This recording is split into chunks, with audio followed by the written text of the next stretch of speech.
So, thank you for coming to the second session of our Turning Off Spiritual Autopilot. We just all fall into habits and patterns of behavior, and so it's important for us every once in a while to recognize that we've been on a sort of cruise control and to then refresh the way that we act towards one another, the way that we react when others do certain things, the way that we have fallen into patterns that are not always healthy, and patterns that are not always helpful to our spiritual growth. So last week we looked at our relationship with God and certain areas of attention where we could look into ways of refreshing that and deepening that. This week, the family. So, family life is tough, right? As with anything, family is a blessing as well as a burden.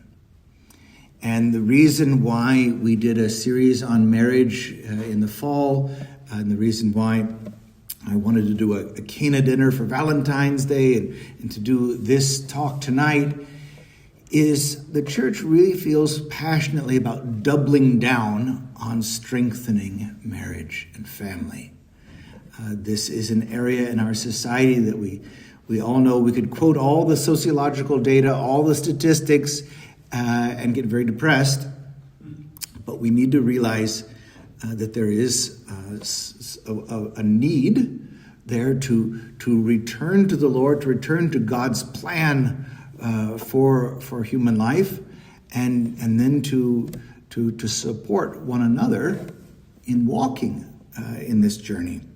So I'm going to divvy up the family by different types of relationships. There are spousal relationships, there are relationships with children, relationships with parents, relationships with siblings. So I just want to dance around each of these different areas and hopefully give you a few things to think about, to pray about, and hopefully to maybe discern and apply in your own situation what to do. The first question I like to ask spouses: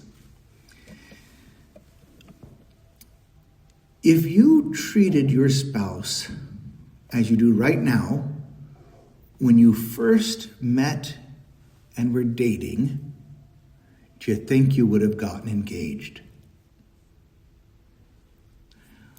It's quite the question, isn't it? But again, sometimes we fall into a pattern and we don't realize, the way I behave right now, would my spouse have wanted to say yes to spending the rest of his or her life with me if that's the way I was treating them at that time?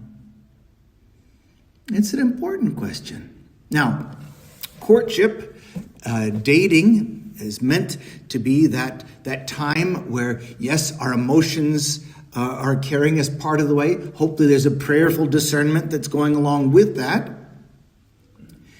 I remember one engaged couple in my office telling me that as they were preparing, they'd asked grandparents, Grandpa in particular, Grandpa, you've been married now to Grandma 50 years. We're just kind of coming up to the big day. Tell us, how do you keep the romance alive in the marriage? And Grandpa's response was, romance? You can tell what the rest of the answer is going to be from that, right? He says, Sonny,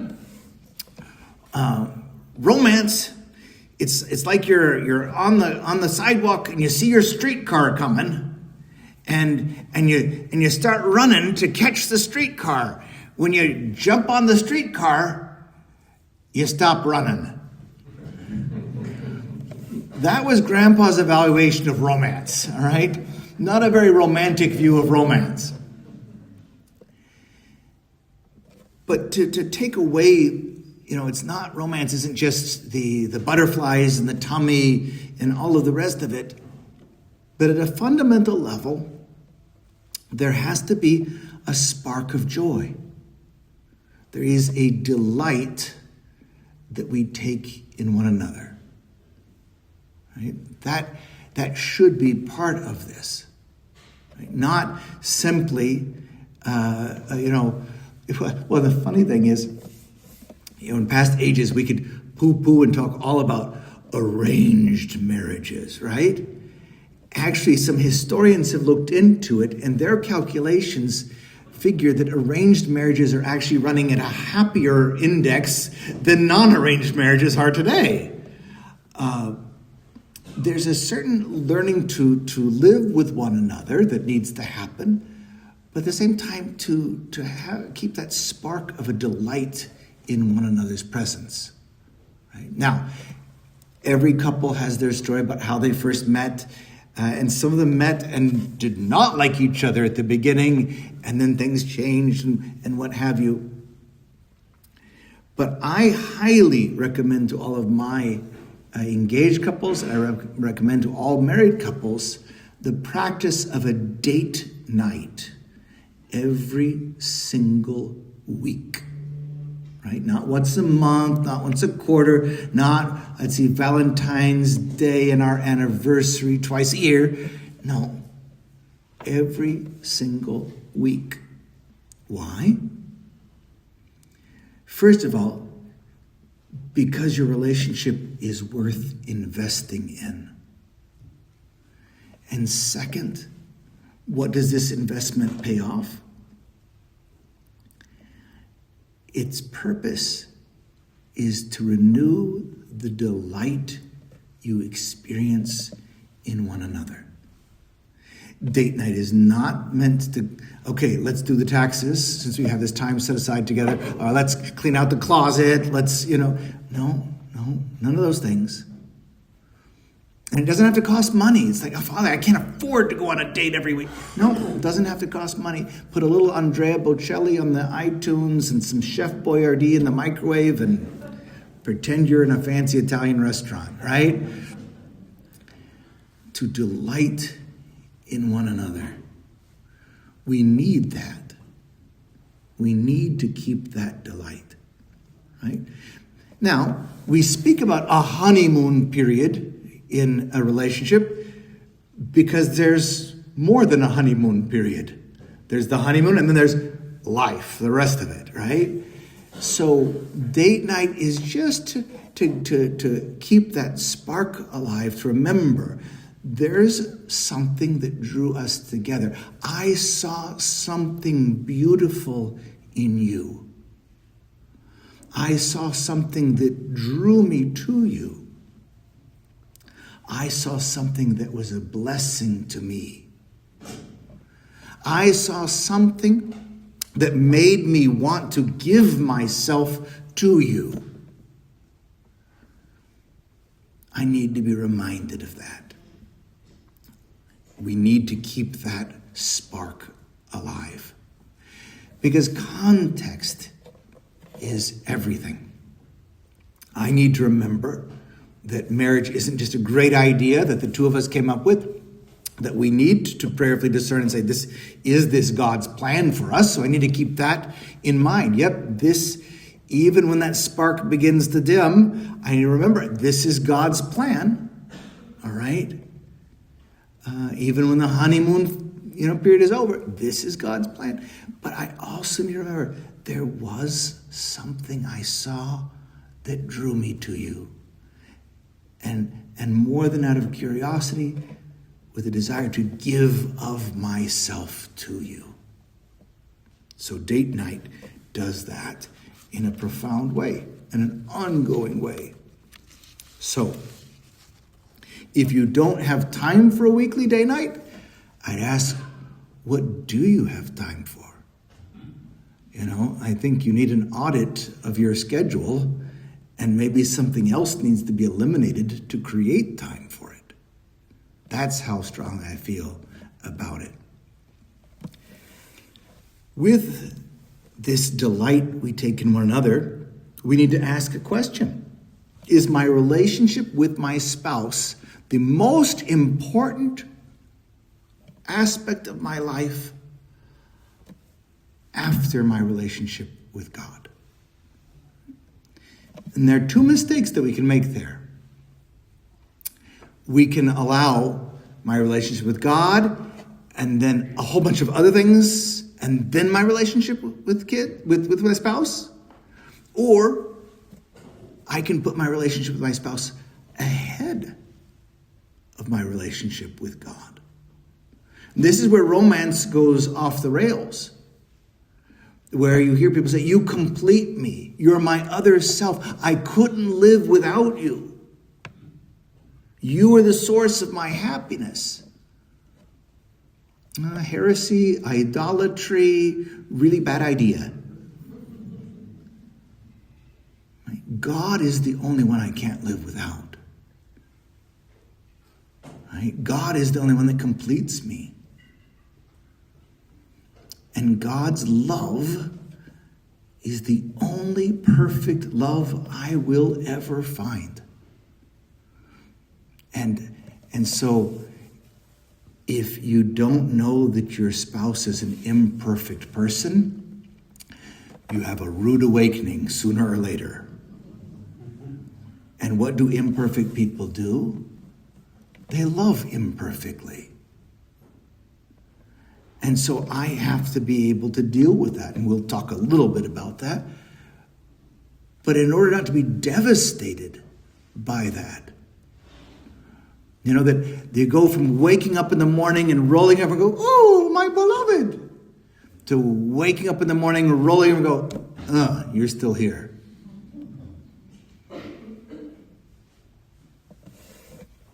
I have to be clear in the fact I have a perfect love in my life. And I have to not put unrealistic expectations on another human being. I have to hopefully have the humility to be able to look in the mirror and say, I'm an imperfect person. And what do I know about myself being imperfect? Is that I love imperfectly. Well, if I am imperfect, if I love imperfectly, by what right can I expect my spouse to be perfect and to love me perfectly? That's not fair. I'll give you damaged goods, but you give me the perfect. No. So it begins with the humility and the self-awareness. Am I able to accept my deficiencies? And if I am, if my spouse were perfect, why would he or she want to hang out with me? Because I'm imperfect. He or she would find some other perfect person, right? But there aren't perfect people.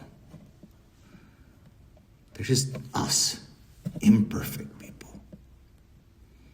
And so we learn to live with the imperfections of love between us within the context of a God who loves us perfectly, a God who is the source of our happiness, a God who's the only one who will never disappoint us.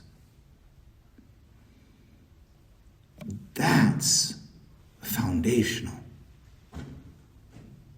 Because if I have the wrong expectations moving into a relationship, it's all going to be frustration and failure. If I expect my spouse to bring me complete fulfillment and to never disappoint me, my spouse doesn't have a problem. I have a problem. I'm not living in the real world. So,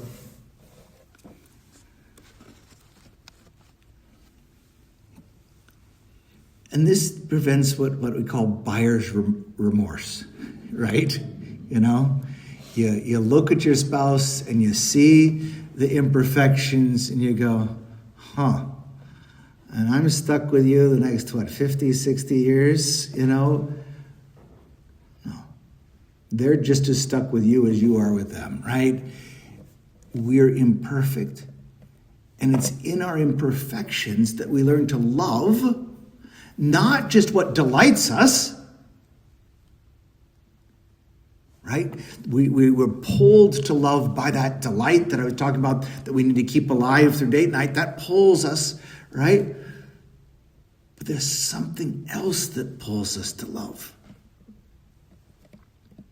Jesus Christ, who says, love one another as I have loved you. Okay, back to the mirror. I'm imperfect. I mess up. And how does God love me? With mercy. So I need to be pulled to love my spouse by the delight in my spouse, and I need to be pulled to love my spouse as Christ loves, which is mercifully. And in fact, isn't that what the scriptures say? Husbands, love your wives as Christ loved the church. Right? What's a general advice for all of us, not advice, a command to love as Christ loves. It gets even called out, especially spouses, because the marital relationship is an image for the covenant of God's love for his chosen people. And so it needs to be mercy. Maybe the delight pulls me to love, and the mercy pushes me to love. Push. Because maybe we go, but I don't want to forgive. And as horrible as it is to say,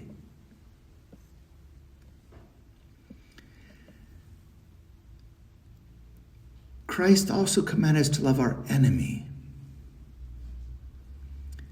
And sometimes an enemy is not the dictator of a foreign nation across the planet. Sometimes the enemy isn't a harsh and demanding boss or a person who cut me off in traffic. Sometimes the enemy is the person sitting right across the table from me, the person who shares my bed. Because no one can hurt us like the ones closest to us. And what is an enemy? Someone who hurts us. And so sometimes we love out of delight. Sometimes we're pushed to love out of mercy. And sometimes we downright need a miracle to love our enemy who happens to be wearing a ring I gave.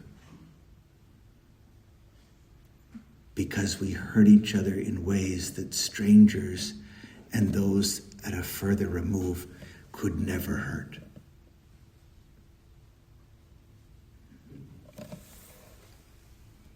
So let's speak for a moment about pain.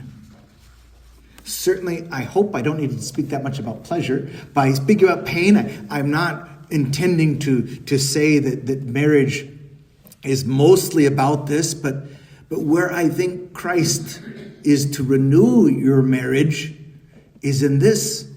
I think when you're delighting in one another's company, when things are going smoothly, when you're relating well to another, you don't need as much refreshment from Christ. I want to give you the area where we do need Christ to help us reevaluate. And so that's in those moments of pain. When I went into marriage, maybe I didn't have the full theological understanding of it, but hopefully at a certain point that dawns on me, the light bulb goes off, and I say, marriage is a vocation. Vocation with an O, not vacation, all right? And vocation, vocal, right? It's a calling. But let's be real clear, going back to this idea of you're not my source of happiness, you're not, the destination of my journey. Christ only calls to one place. to himself. Christ did not call husband and wife to one another. Christ only calls one place, to himself. He calls spouses with one another to himself. But God is the destination, not my spouse. That's an important distinction. And especially in these moments when there's hurt in the relationship, can I say, okay,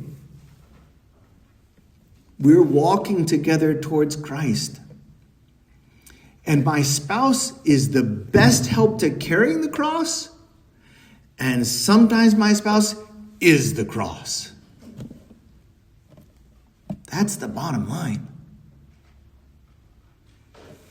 And can I, in those moments of hurt, say, okay, if this was your plan, Lord, right? I know that you're here to help me and support me through those tough moments. And can I see, even in this moment of hurt, an opportunity for me to grow in holiness? Maybe I'm not growing in happiness right now because I'm hurting. But can I see here a way to grow in holiness? Now, I want to be clear that the church's teaching on marriage as being till death do us part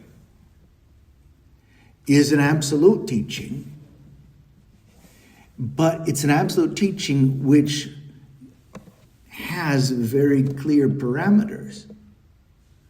And that is, no one is expected to stay in an abusive relationship. The church in every situation always maintains the right of self-defense. And so whether that is physically or emotionally abusive, right? We need to understand that the church is not saying, stay and be a doormat and just take it no matter what. That's a matter of profound discernment in those moments.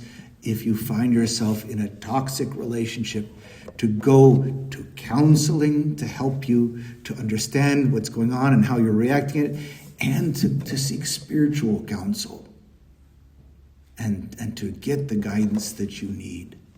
So don't please understand my talking about the way that we deal with hurt in relationship as it doesn't matter what the hurt is, it doesn't matter how hard it hurts or how long it hurts, you just got to put up with it. No. That said, even if the church would say, step away, get clear of that hurt, that doesn't necessarily mean you're not married in the eyes of God. That's a different question that then has to go to a tribunal to say, was there something defective at the beginning of the relationship that prevented it from being a sacrament? Because as much as the romantic view says they lived happily ever after, we know that's not always the case. And it's not just the fact that not living happily ever after doesn't necessarily mean it wasn't a valid sacramental marriage. That's a whole other complicated thing, and I can't spend all the time on that because we've got to keep covering these areas of family. But I didn't want to pass through this area of hurt within a marriage without saying clearly, this is a different case over here. Even when estrangements happen, whether that's an estrangement and we're still together in this, but it's just kind of a little bit rocky, or an estrangement where we've had to part ways, do I pray for my spouse? Hopefully I'm doing that even when we're not estranged, right? Do I pray? Do I pray not just that my spouse, gets rid of that habit that drives me nuts or treats me better, But do I pray that my spouse becomes the person God created my spouse to be? Which may not look exactly like, if I was in charge, I would have done it a little differently, right? Your spouse is not your home improvement project, all right? Let's remind ourselves, who is the only person in the world that you can change? Yourself. And how easy is it to change ourselves? Not easy. Why does Lent come every year? Because we realize I still need change. I still need growth. Why do people go into these, New Year's resolutions and all this? Because there's something deep within us that says, yep, I still need to improve. I still need to change. I still need to grow. And that's me working on me. And that's the only person you can change. You can't change another person. You can help that other person if they want to change themselves. You can be a support to them. You can hinder them. But I'm the only one I can change. And so sometimes when there's something about this other person that's driving me nuts, I can nag and nag and nag and nag and nag and nag, and then I can nag some more and try to bully them into changing. Or I can change how I react. All right? I'll tell you an example.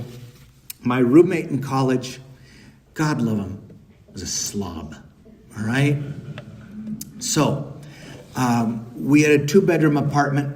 I would know if he was home because I'd open the front door of the apartment and there would be a shoe, all right? And then a couple feet later, there'd be another shoe, right? And then there'd be a sock, right? And so, he's home. Okay. Now, his girlfriend, who was also a friend of mine, was a type of person that likes white carpet and white furniture and everything pristine. And I'm like, honey, I'm just stuck with him for a year. You got him for life, right? So sure enough, years later, they're married. I'm over sitting in the living room on the white couch carefully. And she comes and snuggles next to him. And his name is Toby. And she goes, Toby Woby? And he looks at me and I look at him and I said, I don't know what it is, but you're dead. And she pulls out, I couldn't have made this up, a dirty sock. He says, if you love me, you won't leave your dirty socks on the floor again. Oh, sorry. Sorry. And I am sure he was paranoid for the next 2 days, maybe 3, and was sure, right? But did I mention that he was a slob? I am sure at some point that there was a dirty sock left on the floor. Now, at which point she comes across it and ta-ding, now we have crisis. Why? Because what did she say to him? If you love me. The ultimate trump card. You won't do this. And he did it. And what's the only verdict I can render? He doesn't love me. Garbage. He's a slob. Has nothing to do with whether or not he loves. He loves imperfectly. And thankfully, no suspense, they're still happily married 30 years later. She must have at a certain point recognized I could spend a whole lot of energy on continuing to nag and to pester and to feel sorry for myself that he doesn't love me. Or I could just pick up the sock and throw it in the dirty clothes hamper and say a prayer for my husband, the slob. Hello? What do you think the right answer is there? I can't change another person, but I can change me. I can change how I react to that. And I can say, it's a dirty sock. It's not the end of the world. And I need to let go of that. And sure, it would be nice if I had married a tidy guy that likes white carpets and white couches. But he has some other qualities. And I'm willing to put up with this and just let little things be little. And big things be big. Pray together. I think so often couples, they'll go to Mass together, but does prayer exist within the home? We need to pray as individuals. Couples need to pray together, and then they need to pray as a family.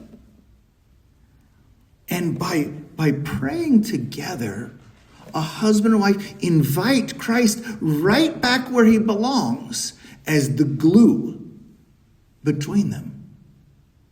Because that's what happened on our wedding day, is that Christ enters in and takes the two and makes them one.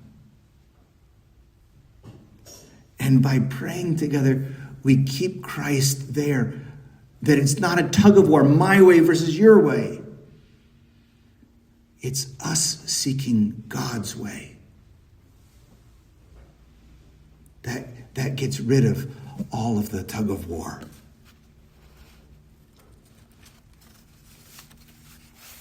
Praying together also places us in a pose of humility before God, but maybe some of that humility will bleed over into my relationship with my spouse.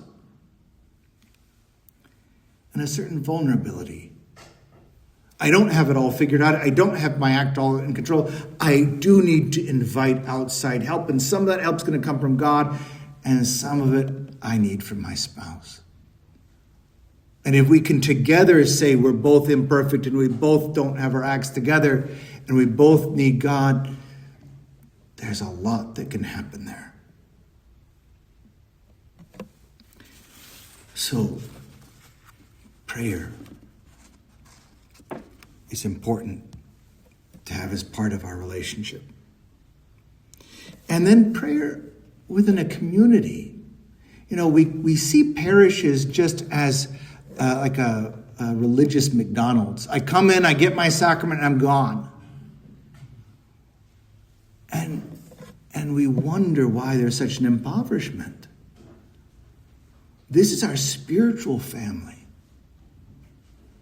And I need my family to be connected to a rich web of relationships, of fellow disciples of Jesus that we're pulling together. We're all on that same journey. Christ is calling all of us. Some of us single, some of us priests or religious, some of us married, but he's calling all of us in the same direction. So how do we help each other since we're on that same road? So to belong to a parish, not just to have a place where I give a little money or I show up on Sunday to grab a sacrament, but to belong to a parish in the same way we belong to a family. This is my spiritual family. I think less than 2% of families see parish life like that.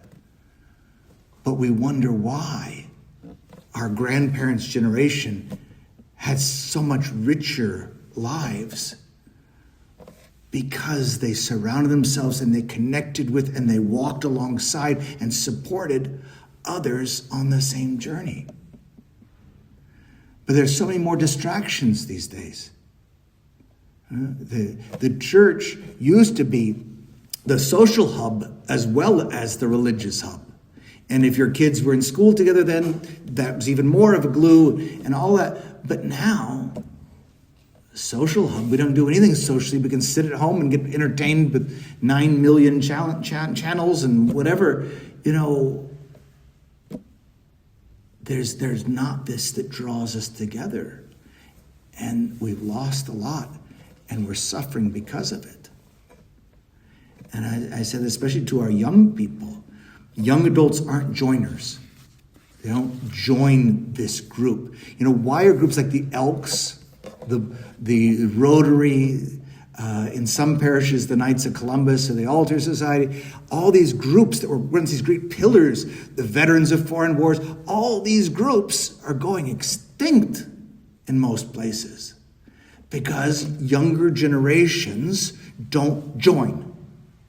I might participate in an activity, but I don't join and belong. Okay, and there are reasons we could talk about that. But let's talk about the flip side. Younger generations are lonely and isolated. They have, it's not Twitter anymore, X. They have Facebook. They have all these social media. They have all the tech in the world. And what study after study says, I feel isolated, lonely. Society is fragmented. I wonder if that has anything to do with the fact that we don't join. We don't connect the dots. I'm not going to join. But I feel isolated and alone and fragmented. Yep. Let's start to reverse that in the most important place in our spiritual family, the parish. Okay. That's talking about spouses. Let's talk about children.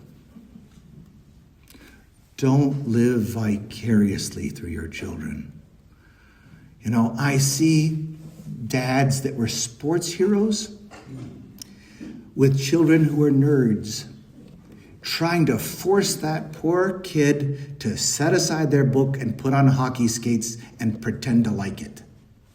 No, there's something good there. We should be pushed out of our comfort zones. We should, as we're young, try different things and all of this. But sometimes it's just mom or dad vicariously living out their own desires. And sometimes dad wasn't a sports hero. He was a flop. But he's convinced that he's going to raise up in the next generation a sports hero, right? I'll live through your trophies, even though I don't have any of my own, right? Don't do that. Or I remember when I was pastor of our Hmong parish, I was reading up on different Asian cultures and all this, and I came across an expression called tiger mom. Have you heard of that? There was a famous book and all this, right?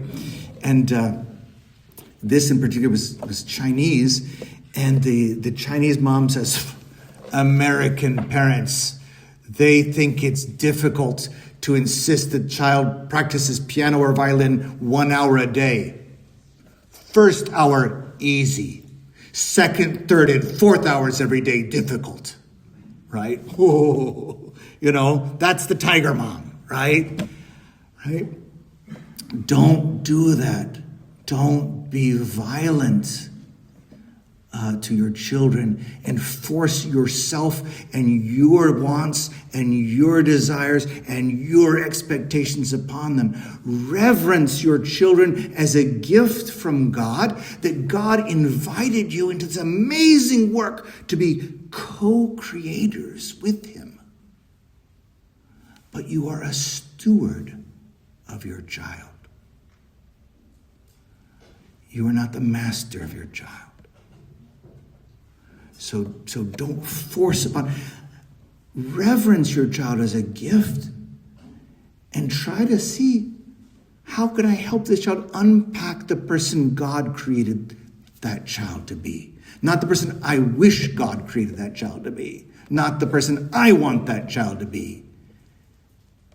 But the person God created that child to be. Can I reverence that? And most of all, for that child to be a saint.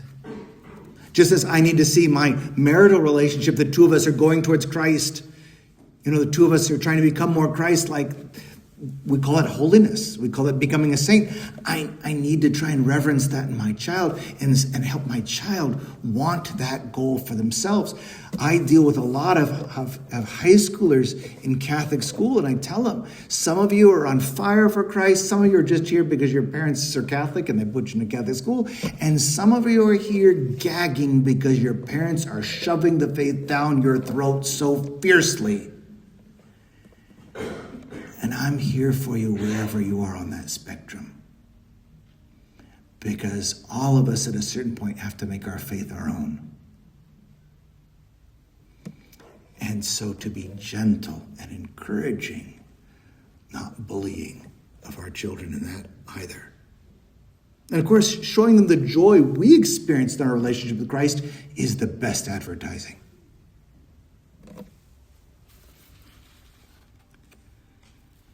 With children, insist on real relationships in the real world. Don't allow them to retreat into virtual relationships in the virtual world. This, folks, is the number one parenting mistake in our country, and it has so many toxic consequences. The fact that I was horrified a decade ago to learn that average age that a child is exposed to pornography is 10. Now I hear it's dropped to 8. That's not moving in the right direction. And we know what that does to the brain of an adult and how addictive that is to a child whose brain is just still forming. Oof. And the fact that our children in Ivy League schools, they can't assign a full book anymore. Or they assign 4 books to the semester where they used to assign 12. Because the attention span is that of a gnat. Because everything is geared around screens and the quick hit of entertainment. But you can't give your children rules about limiting screen time unless you limit yourself. Do as I say, not as I do, doesn't carry weight. Children are great at spotting hypocrisy. And so if mom or dad are scrolling, if the phone is never out of mom and dad's hand, you can tell the kid that they shouldn't be on screens all the time. They simply won't believe you because they have eyes to see what you're doing. Real relationships in the real world. That's what you want your children to develop. Discipline can't be parental revenge. If you can't hold your anger, then deal with it later. Junior, we're going to talk about this later. And if you need to go and you need to run a marathon and take a hot shower and have a stiff scotch, whatever you need to do, hopefully even say a couple prayers, and then you're calm enough to deal with it, then do what you need to do. But you do not want to discipline out of anger because all you tell the kids is this is parental revenge. And the problem is not that I did something wrong. The problem is I got caught doing something that mom and dad get annoyed by. And so when mom and dad aren't there or when I don't get caught, it must be fine. Not the message we want to send. Don't punish your children's mistakes. You send the message that's so corrosive, so devastating, that I'm only loved when I'm perfect. No, you will send many counselors' children through college over that one. That is so destructive.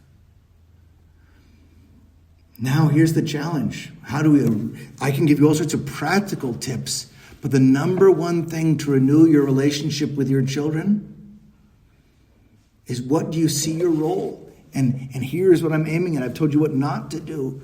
Here's what to do. I am called to image God the Father's unconditional love for his children.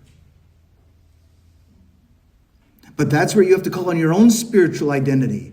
Do I accept that I am a beloved child of God? Do I accept his mercy and confession that when I've messed up, I am still loved and forgiven and restored? Because if I don't have that for me, I'm not giving it to my kids. But that's your role as parents, to image God the Father's unconditional love. That's what Jesus wants to renew in us. And pray for your children. Pray with your children, but also pray for them. And sometimes when parents say to me, oh, my child's left the church, or my child's into drugs, or my child is this or that, and some really bad thing. But I have prayed and I've prayed. I said, well, okay. The disciples came to Jesus at a certain point and said, well, Lord, we said all the right prayers, but the demon didn't leave the child. What's our problem? And Jesus says, some demons are only cast out by prayer and fasting.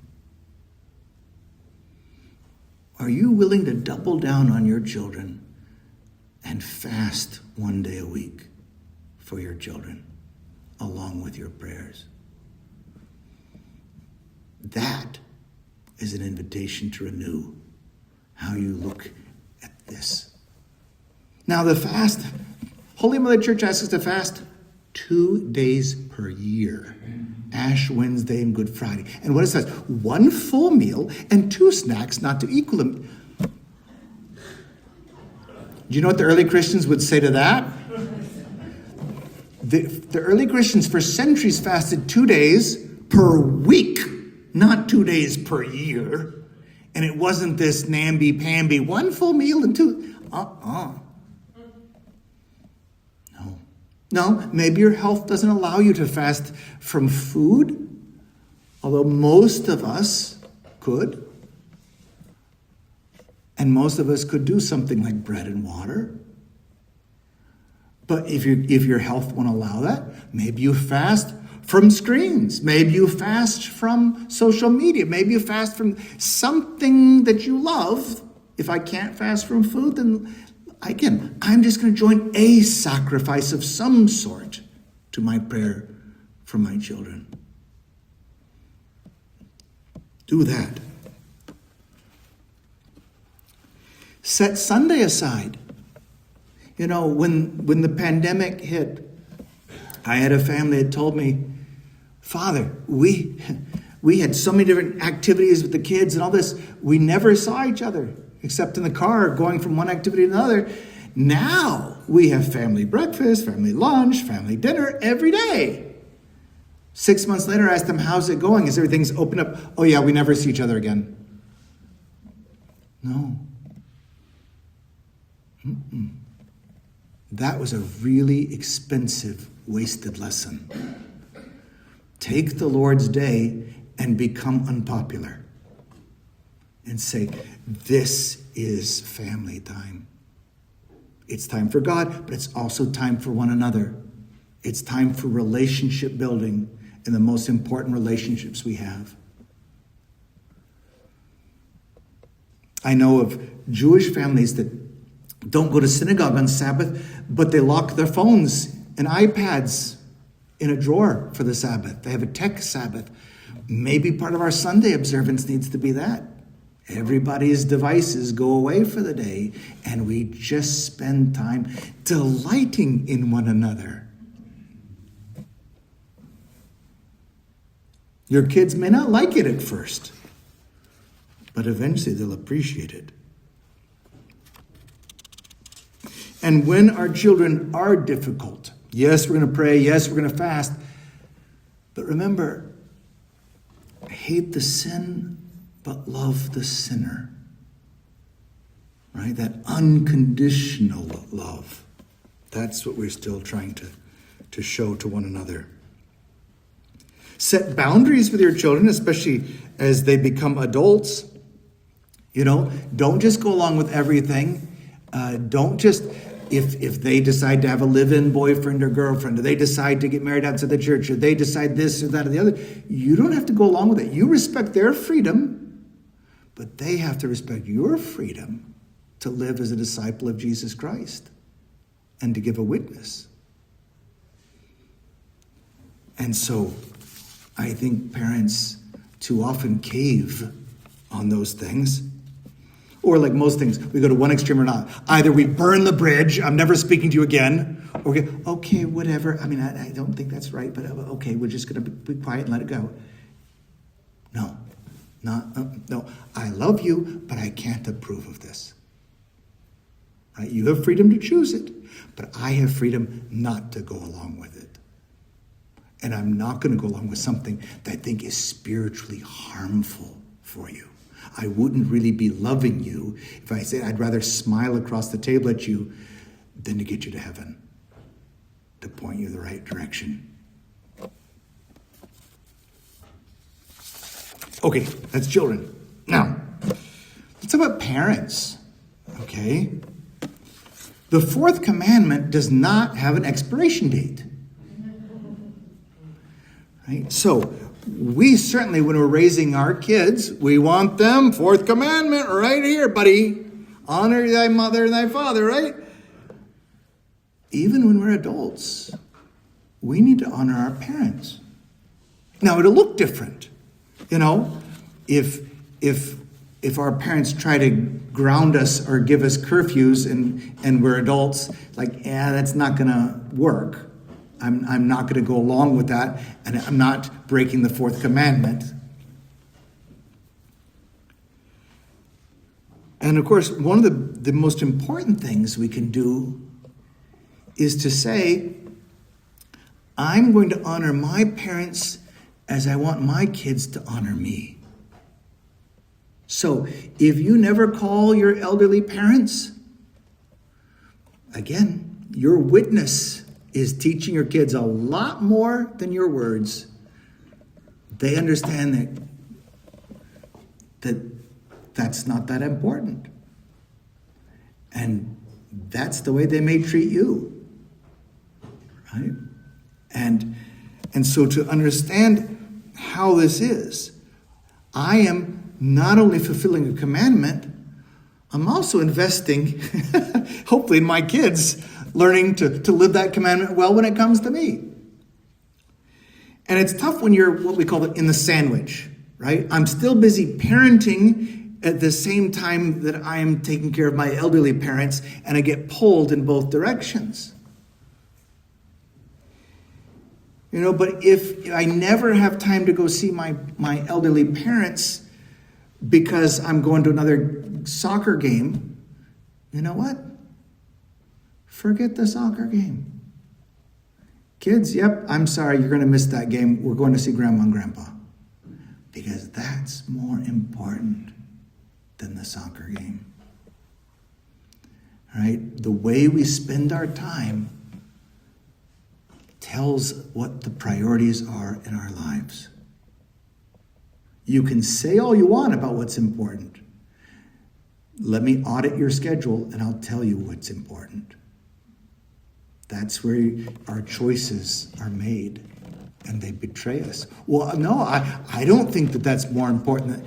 Well, then why did you choose all of that ahead of the other? So, now we live in a society where people move.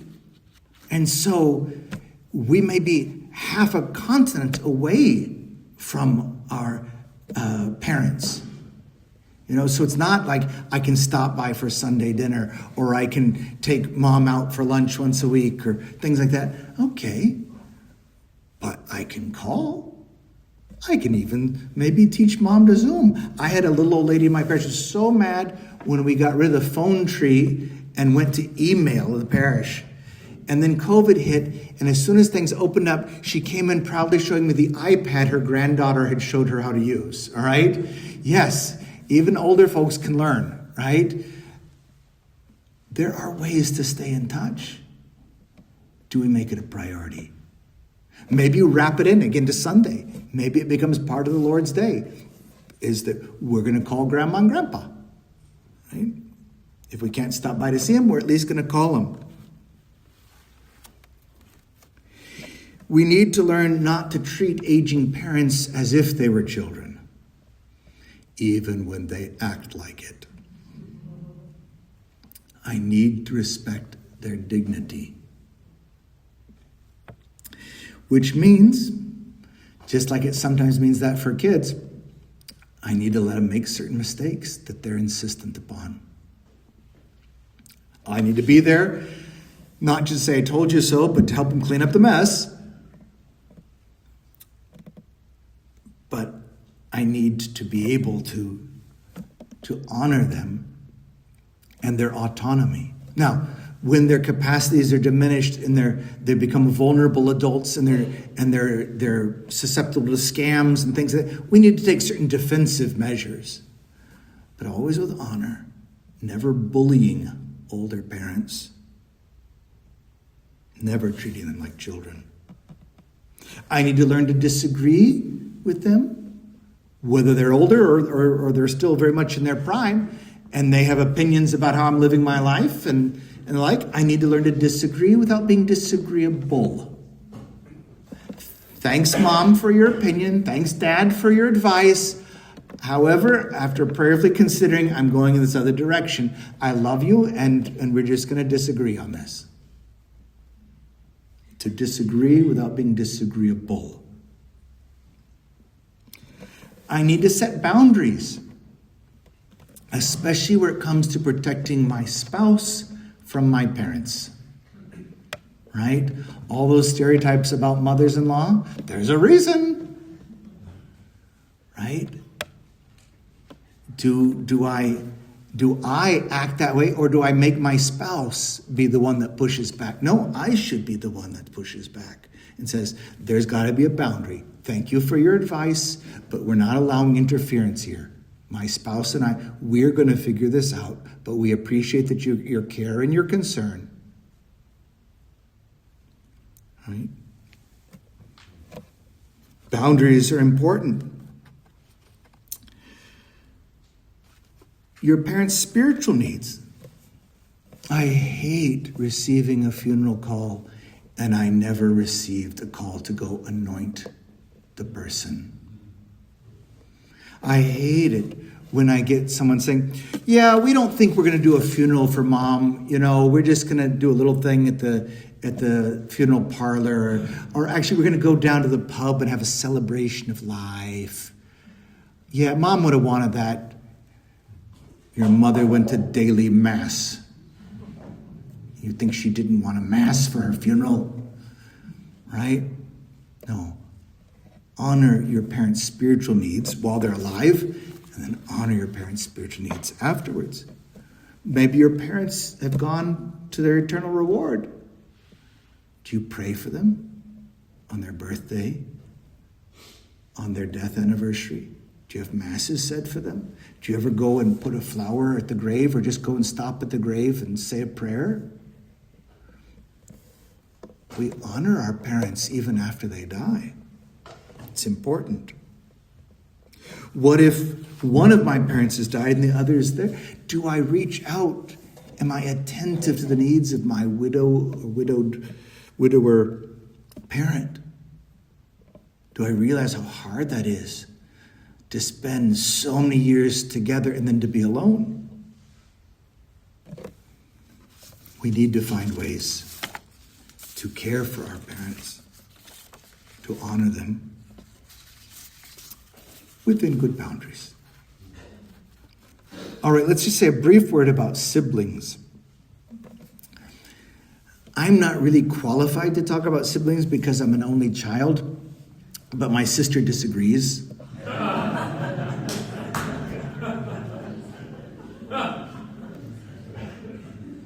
Enough said. All right. So, let's be clear that our friends are the family we get to choose. right? And so through all these things, friendship is important.